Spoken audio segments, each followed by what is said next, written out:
Golcha Arsibaa jechuudha magaalaa Haroo keessatti qeerroowwan gara 17 ta'an barbaadamaa turan keessaa gara ijoollee 7 isin 5 jechuudhaan qe'ee keessaa funaananii hidhuu isaanii dhageenyeeti jirra. Ijoollee 17 tu nuuf jedhanii ammas kaadireen gandaa baadiyyaa aanaa Gololchaa ganda Haroo keessatti uummata dargaggoota 17 barbaadaa akka jiran dhageenyee jirra. Ijoolleen kun amma kasuura irratti argaa jirtan kun warra ammatti hidhaman keessaa 7dha.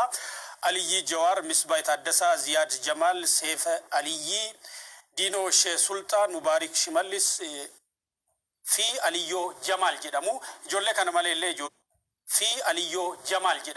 ijoollee kana malee illee ijoollee 17 isin 5dha jechuudhaan kaadireen gandaa barbaadaa akka jiran dhageenyee jirra.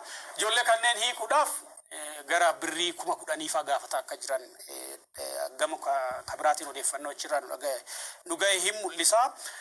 Gara biraatiin egaa haleellaawwan Oromiyaa keessa jiran madda daldalaa madda galii kan kaadireedhaa ta'aati jiru. Nam tokkotti 10,000 gaafachuu jechuun maal jechuu akka ta'e asirraa hubachuu dandeessa.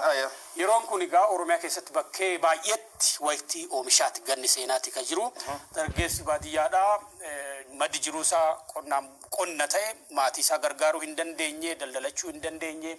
Ijoolleen kun immoo marsaa 3-4 mana hidhaa warra turanii deebi'anii hidhaati kan jiranii warri gariin isaanii lubbuun jiraachuullee maatiin kashakkaati jiru. Namni keenya bakkeewwan garaagaraatti aarsaa wal fakkaataati kaffalaa jiru.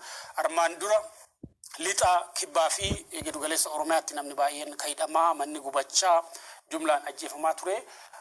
Hojiin haleellaa wal fakkaataa kun immoo gara baha Oromiyaa fi kibba baha Oromiyaatti wal'ataati jira kana gaara. Yaa halee hin qabadha halee sitti na argina fakkaata.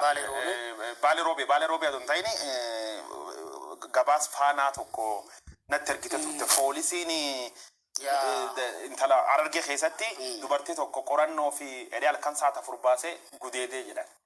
Biltsiginnaa yeroo baay'ee arrabsootti fakkaata. Arrabsoof taan namni addaan fudhatin beek malee gochi kashlabbee seexaniin hojjan warda laga waan taateef guddoo sin ajaa'ib. Didhaan tunu Oromiyaa keessa waan hidhaa dubbachuu adeemnu. Hidha dhiisi dunama yaayyuu dhiibne jechuudha. Dooti nama Itoophiyaa keessatti niwus hin taatu. Niwus jechuun waan tokko namoota suuraa oodi ta'e.